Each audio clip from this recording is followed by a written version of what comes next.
Hey, happy day. Pajama Gramma here with a chronic painkillers prescription for you. Just another tip or trick or strategy, thing I've learned over my last 37 years personally dealing with chronic illness and chronic pain.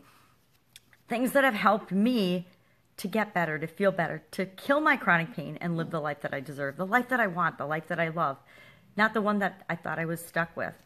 Today's prescription is, what's it going to take to change this? And this is a huge topic for me and for all of us. Change is hard.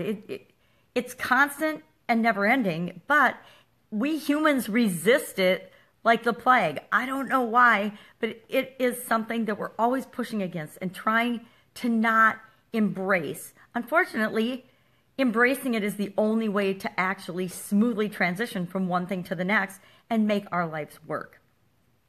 I think about some of the transitions and changes that I've had to make, and there have been many. I'm 58 years old, so obviously I've been through a lot, and I've been through a lot with respect to chronic illness and chronic pain. And as I go back and I think about those changes and about those transitions, after the fact, looking back, they've always been in my best interest, up to and including my sudden cardiac arrest. It's probably strange for people to think that I would say that dying was actually in my own best interest.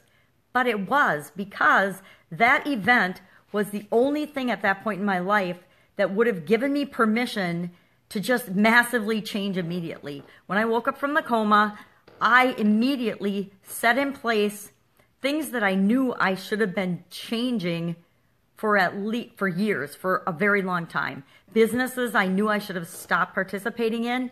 People I knew that I should have cut out of my life because they were toxic and not good for me. Might be good people, but not good for me. Not taking care of myself was probably the biggest thing. I had gotten into a workaholic syndrome where I put myself last. The kids, the ex, the businesses, everything came first before me taking care of myself. And it all kind of came to a head and culminated in a sudden cardiac arrest. Unfortunately, I was one of the lucky few people that is here today to talk about that event, that I actually survived that event and drastically changed my life after that event. Now, we could argue I could have changed my life all along. And yes, I could have.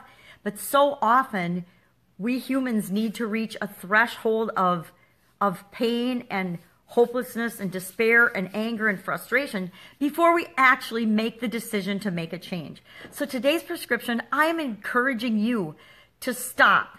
Look at your life right now and at whatever you're doing and notice what your pain, what your chronic illness is telling you, because it's screaming at us that we need to make a change in some area of our life. What is your pain? What is your chronic illness telling you about your life that you need to see differently, that you need to change or make a different decision about? I know this is a hard one today, but this is probably one of the most most powerful prescriptions you will ever take. Take this prescription. Look at your life.